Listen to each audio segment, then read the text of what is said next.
Hi, everybody. I wanted to talk a little today and share a bit about my story of how I started getting involved in family constellations. Family constellations is a modality in which you take on a role of something that isn't you. So, someone's father, someone's sickness, someone's longing, whatever it is, it doesn't have to be a human. And you'll start feeling, thinking, and saying things that aren't coming from you. Yet somehow being in the role, it expands who you are, and it gives you lessons as well. And then when we do it in a group together, everybody's in a different role. Something magical begins happening, something starts unfolding, something begins unnodding. So we can look at a client and the client chooses somebody to take on every single member of his family, and something that isn't said in his family dynamic will come out, will come through. It's super cool. The first time I was already working as a energy healer or spiritual coach for about 5, 6 years. And I already started doing work around channeling people into sessions. Somebody, had a hard relationship with her father. I would channel in her father and start talking from her father's point of view and have that conversation with the client so we can start releasing things and moving forward and cutting certain cords. So I was already feeling like there was some kind of ability to tap into the realm of collective consciousness and receive wisdom and receive information. And my friend told me about this thing happening on a Saturday night called Family Constellations. I didn't know what it was. She tried explaining it. Didn't really make sense to me, but there was this little voice in my head that said I should go. It's also more expensive than something I would usually invest in on a Saturday night, but the woman who was coming to teach, her name was Sakino, and I just had this feeling that there was something in there for me to learn. I showed up, and there was a group of 20 people in a circle, all sitting there. For most people, it was their first time. And Sakino just spoke about allowing the role to come in. Like if you're chosen as one of the roles, just allowing an energy to come into your body. And the person who was the client was dealing with some disturbance in her family. Her story was that her parents liked her less than her brother. Her brother was a doctor. She was gay. They're a traditional Russian family. And she felt like her parents treated her differently than her brother, and she wanted to feel included. Then Sakino asked the client, who's in your family, mom, dad, brother, sister? And she asked, were there any wars that happened? And also, did your parents have any miscarriages or abortions? And there was one miscarriage between her brother and herself. So she asked her to take different people in the room to take on the roles of these different family members, including the miscarriage. And then for the client to put her hands on each of the people who said yes and move them in a way that felt like the family dynamic. And even just watching this idea of putting your hands on the shoulders of people representing your family members and designing it in a way of like, this is what your family dynamic looks like, was already, I received enough from that night, just from that moment of what would my family dynamic look like if I were to actually structure it with real people. And she had her parents facing her brother. She had herself facing away and out. And she had the miscarriage all the way out on the side. And again, because the miscarriage was something that happened before she was born, her mom barely ever mentions it, just something that happened.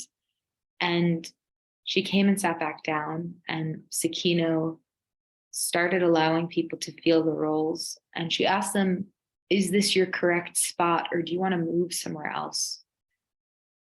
And the mother, the person in the role of the mother, started looking towards the child who was miscarried.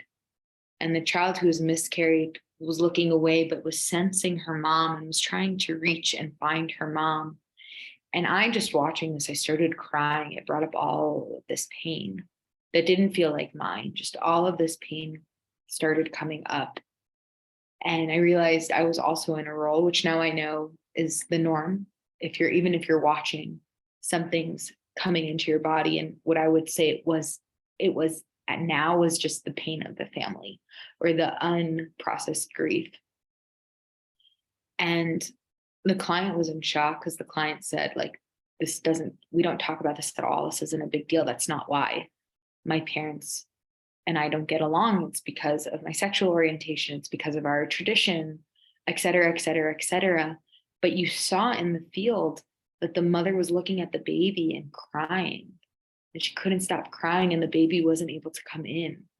And eventually, over the process of that session, which took around 40 minutes, the mother was able to walk and get enough courage and strength and walk to the child who was miscarried and to cry and grieve, and then to bring the baby back into the group, into the family, and bring the baby between the brother and the sister. And Sakino said, the reason why you're being mistreated is because you're being treated like the second child, but you're not the second child, you're the third child. The second child died, and you're being projected upon this mismatch because you're not the second child, you're the third. It's your brother, it's your sister, and then it's you. And what Sakino did was she had the person in the role of the mother introduce the other two children to the second child, to the child who's not part of this world, and saying, this is my second child. She wasn't born, but she's my second child, and you're my first, and you're my third, and this is my second. And I still get like chills thinking about this story. And I remember watching this and feeling like, this is what I do. this is the rest of my life. This is the work that I'm called to do. This is the thing that I couldn't place my finger on, but I knew where my clients needed to go, and I knew where I needed to go as a facilitator, of going really to the things that aren't said and the things that aren't seen, and this invisible work that's controlling us, that's really taking over our whole lives that we aren't aware of.